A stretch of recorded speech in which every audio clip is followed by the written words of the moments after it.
जी, मेरा नाम डॉक्टर ललन साहनी है। मैं एक समाज सेवी हूँ और आज बहुत खुशी का बात है कि आप हमारे घर पर पहुँचे हैं। इसके लिए आपके R7 भारत को मैं हार्दिक दिल से अभिनंदन वंदन करता हूँ। आपसे कि जन स्वराज का मुख्य उद्देश्य क्या है? जी, जन स्वराज का मुख्य उद्देश्य है बिहार में एक बेहतर समृद्ध समाज का निर्माण करना।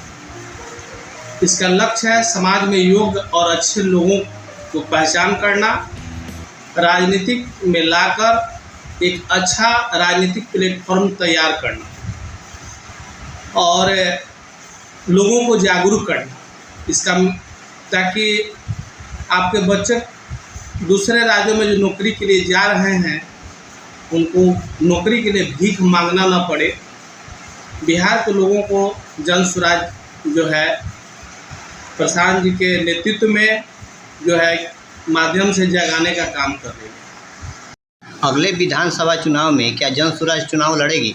बिल्कुल, प्रशांत जी कह चुके हैं कि अगले विधानसभा में 243 सीट पर हम पूरे बिहार में चुनाव लड़ेंगे।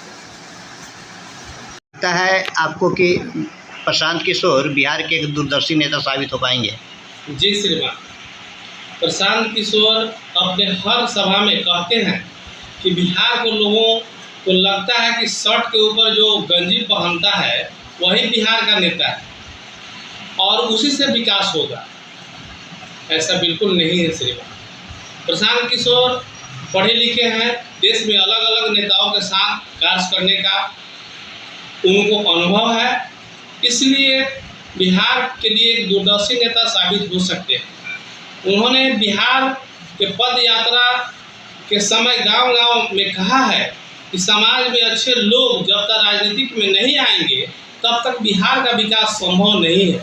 बिहार के प्रगति के पथ पर तब ले जाया जा सकता है जब समाज में अच्छे लोग जागरूक होंगे और अपने हक के लिए नेता से सवाल करेंगे। लगता है कि जन स्वराज से अच्छे लोग राजनीतिक में जुड़ पाएंगे? बिल्कुल लगता है श्रीमान। प्रशांत किशोर का मानना है कि जन स्वराज के माध्यम से अच्छे और योग्य लोग राजनीतिक में आएंगे। बिहार के राजनीतिक दल वही 1200-1300 लोगों परिवारों पर कब्जा है। इन्हीं परिवारों के लोग या तो सांसद बनते हैं, नहीं तो विधायक बनते हैं। वे कहते हैं कि बिहार में आम परिवारों के सही लोग चुनाव में अगर उतरना चाहते हैं ताकि समाज में अच्छे लोग राजनीतिक में आकर बिहार का विकास करा सकें। जन स्वराज के विचारधाराओं के अनुसार क्या आपको लगता है कि बिहार 10 वर्षों में देश का अग्रणी राज्य बन पाएगा? जी, प्रशांत किशोर के विजन के अनुसार यदि बिहार के लोग एकजुट होकर धर्म जाति से ऊपर उठकर बदलाव के पथ पर आगे बढ़ते हैं तो निश्चित तौर पर 10 वर्षों में देश के अग्रणी राज्यों में बिहार भी शामिल हो सकता है। वे कहते हैं कि यह संभव है अगर लोग सही नेतृत्व में समर्थन करें। समाज के सभी वर्गों के हिसाब से जो संख्या है उसके अनुसार हिस्सेदारी मिल पाएगी?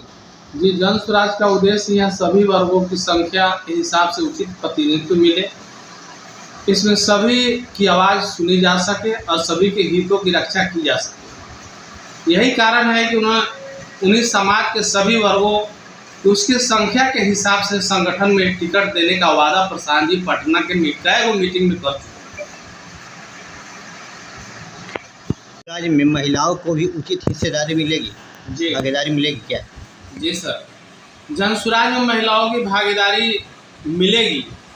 उन्होंने कहा है कि महिलाओं की भागीदारी बढ़ाना और उसके निर्णय लेने का प्रक्रिया को शामिल करना जन स्वराज का प्रमुख उद्देश्य है। ये अगले विधानसभा चुनाव में प्रशांत जी मंच से ऐलान कर चुके हैं कि 40 सीट हम महिला को देंगे। ये क्लियर है। बताइए कि जन स्वराज बाकी सभी दलों से अलग कैसे है? प्रशांत किशोर कहते हैं अपने भाषणों में उन्होंने बताया है कि जन स्वराज बाकी दलों इसलिए अलग होगा क्योंकि जाति धर्म व्यक्ति के हितों ऊपर उठकर समाज के सभी वर्गों के लिए काम करे। इसका मुख्य उद्देश्य ही है बिहार में एक समृद्ध, न्यायसंगत, सशक्त समाज का निर्माण करना, जहां हर नागरिक को समान अवसर अधिकार मिले। यही लक्ष्य जनसुराज का है। लगातार आप देख रहे हैं कि जब भी कोई परीक्षा होती है नीट की, या जब भी कोई बड़े स्तर की प्रतियोगी परीक्षा होती है, उसका प्रश्न लीक हो जाता है। और प्रश्न लीक होता है और बार बार बच्चों को यह आश्वासन दी जाती है कि आपका फिर से हम परीक्षा लेंगे, लेकिन फिर परीक्षा ना हो पाता है, ना उनका पैसा वापस मिलता है, उनका समय और जो समय भी बर्बाद होता है और वो परीक्षा भी नहीं होती है। और बार बार परीक्षा में जो क्वेश्चन लीक हो रहा है, इसमें मुख्य दोषी आप किसको मानते हैं? इस मुख्य दोषी सरकार है, भ्रष्ट सरकार है। सरकार अगर अपने सभी अफसर के ऊपर अगर सरकार का लगाम रहा तो ऐसे माने अनहोनी घटना होता ही नहीं, क्योंकि पहले ही ये सब परीक्षाएं में पहले ही सेटिंग हो गया रहता है कि किसको करना है किसको नहीं करना है। इसका मुख्य दोष सरकार को हम देते हैं। अगर सरकार चाह ले तो फिर पत्ता नहीं हिलेगा, फिर प्रश्न कैसे लीक हो जाएगा। ये सेटिंग है, ऊपर से नीचे तक सेटिंग है। जिसका जो है कि सेटिंग रहता है उसका हो जाता है, जिसका नहीं है आम आदमी का पहुँच से दूर हो गया है। आम छोटे परिवार के बच्चों जो है नीट के एग्जाम में इसीलिए फेल कर रहे हैं। देश ही है तीन चीज़ पर वो उनका फोकस है, जिसमें प्रथम शिक्षा है।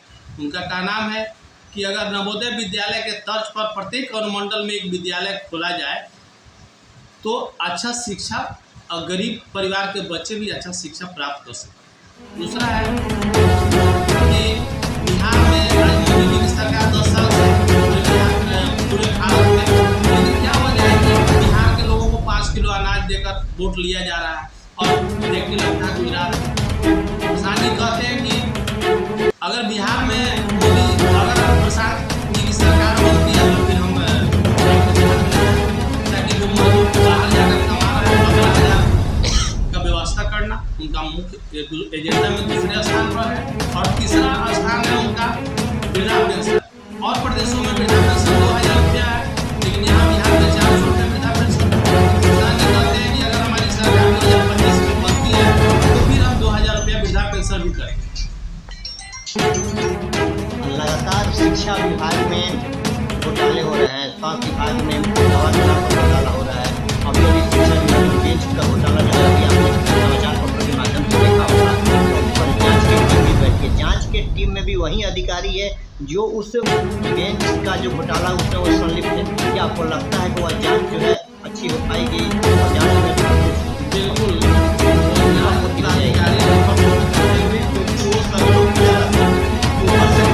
अधिकारी मिला हुआ रहता है। जो कंप्लेनर है वो 1-2 दिन 10 बार 5 बार दौड़ेगा, फिर उसके बाद वो दबा दिया जाएगा दिखाने के लिए जांच, लेकिन फिर वही कुछ नहीं हुआ। सरकार ऊपर तक से नीचे तक जानती है कि इसमें कुछ होने वाला है। हाँ, क्या कहना चाहिएगा प्रशांत जी? बिहार की महान जनता से मेरा अनुरोध है, नमन है कि 2 अक्टूबर 2022 से घरवा आश्रम पश्चिमी चंपारण से प्रशांत किशोर जी जो पैदल यात्रा प्रारंभ किए हैं, मैं बिहार के जनता महान जनता से कहना चाहूँगा कि आज 18-20 महीना हो गया पद यात्रा करते हुए। बिहार नहीं पूरे देश में ऐसा कोई नेता ही नहीं है जो इतना बड़ा कार्यक्रम ऑर्गेनाइज कर सके। तो मैं बिहार के जनता से यही अपील करूंगा कि इस बिहार के लाल माननीय प्रशांत किशोर जी को मजबूत करें और उनका साथ दे अगर बिहार में बदलाव चाहते हैं, क्योंकि बिहार में जो है कि शिक्षा का स्थिति बहुत खराब हो चुका है। बिहार में बेरोजगारी बढ़ चुका है। बिहार में जो है कि वृद्धा पेंशन की बात जो हो रही है, वृद्ध लोगों के बारे में सोचने वाला कोई नहीं है। तो यही विजन लेकर और यही विकास का मुद्दा लेकर प्रशांत जी निकले हैं। मैं बिहार के जनता से निवेदन करूंगा कि प्रशांत जी के इस कंधा से कंधा मिलाकर और प्रशांत जी को सरकार बनाने के लिए 243 मदद कीजिए। यही विनती करके मैं अपने वाणी को विराम दूंगा। जय हिंद, जय बिहार, जय प्रशांत किशोर।